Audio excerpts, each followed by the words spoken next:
Guys, welcome back to my channel. তো কেমন আছো তোমরা সবাই? আশা করবো অনেক ভালো আছো। আমি এরকম রোদ্রে তাকাতে পারি না, একটু অসুবিধা হয়, কিন্তু রৌদ্রটা দারুণ লাগছে, মনে হচ্ছে যেন এখানেই বসে থাকি। তো এখন বেরোচ্ছি একটু বাজারের দিকে।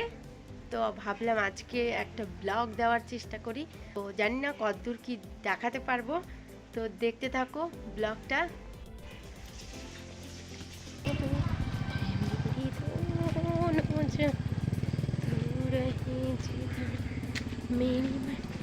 চলে এসেছি রোডে। কিছুক্ষণ আগে বাজার থেকে চলে এসেছি, আর অনি এখানে রান্না বসিয়ে দিয়েছে। ইউটিউব থেকে দেখে একটা রেসিপি ফার্স্ট টাইম ট্রাই করছিল আর কি।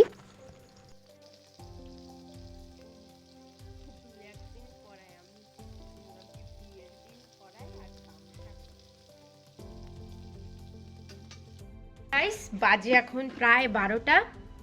তো আজকে একটু লেট হবে স্নান করতে। এখন একটু কাজ আছে, ওই কাজটা সেরে তারপর স্নান করব। চেষ্টা করি সকাল সকাল একটু স্নান করার। আমার আবার ঠান্ডা জলে স্নান করলে সত্যি গলায় প্রবলেম হয়। যে কাজগুলো আছে তাড়াতাড়ি একটু সেরে নিই। থেকে দুটো এই বেগুন দুটো বাজার থেকে নেওয়া হয়েছে 10-20 টাকা, মানে এক পিস বেগুন 10 টাকা করে।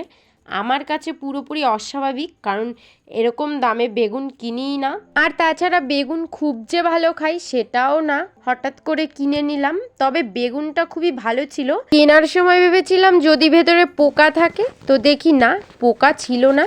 তো এই যে আমি বেগুন ভাজা দিয়ে খেতে বসে গেছি। এখন ঠান্ডার কারণে বিকেল টাইমটায় খাওয়ার সাথে সাথেই ঠান্ডা লেগে যায়, সেহেতু এখন থেকে সোয়েটার পরেই খেতে বসতে হবে। আর রাত্রিবেলাও খুব ঠান্ডা লাগে খেতে খেতে। একটা কাঁচা লঙ্কা নিয়েছি। এই কাঁচা লঙ্কা খেলে, মানে লঙ্কা একটা যদি খাই, নিজের উপর সত্যি গর্ব ফিল হয়, মনে হয় কি না কি করে ফেললাম।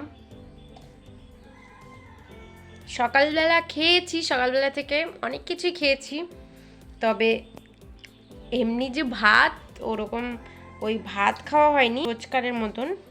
তো খিদেও পাচ্ছিল না, তো খাই।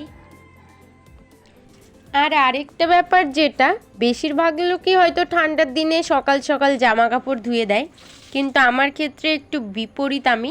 কারণ বেশিরভাগ জামা কাপড় ধুয়ে দিলে শুকোতে চায় না, মানে একদিনে তো শুকোবেই না। সেহেতু আমি স্নান টান করে জামা কাপড়গুলো ভিজিয়ে রাখি, আর বিকেলবেলায় জামা কাপড়গুলো ধুয়ে দিই। জানি যে এগুলো শুকোবে না এমনিতেও অমনিতেও, তো এগুলোই আবার ঘরের মধ্যে রেখে দিই রাত্রেবেলা, সকালে আবার দিয়ে দিই, দুপুর হতে হতে শুকিয়ে যায়, এটাই আর কি। আর গাইস, এটা হচ্ছে আমাদের ঘরের সাইডে। বর্ষার পরে আর এখানে হাতই দেওয়া হয়নি। আমরা যতটুকুনি পারি যে পরিষ্কার রাখার চেষ্টা করি, কিন্তু এবারকার একটু লেট হয়ে গেল। তো আজ অনি পুরোটা পরিষ্কার করেছে একা একা। অনেক জঙ্গল হয়েছিল।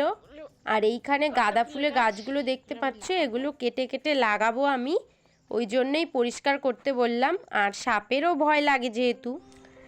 তো গাইস, কালকে ভিডিওটা শুরু করেছিলাম ঠিকই, কিন্তু আমি ভিডিওটা শেষ করতে পারিনি। তো আজকে এইমাত্র ঘুম থেকে উঠলাম। এই দুপুরবেলা, ছোট দিনের বেলা, তো দুপুরবেলা ঘুমোলে মনে হয় কেমন যেন দুর্বল দুর্বল লাগে ওঠার পরে। আমি ডেলি ঘুমোই না, আজকে হঠাৎ করে একটু শুয়েছিলাম, তারপরে ওই 1 ঘন্টার মতো একটু ঘুমিয়ে পড়েছিলাম। উঠে খাওয়া দাওয়া একটু করে তারপরে মনে পড়লো ব্লগটা তো আমি শেষ করিনি, গতকালকে স্টার্ট করেছি। তো ভিডিওটা যদি ভালো লাগে অবশ্যই একটা লাইক করে দিও।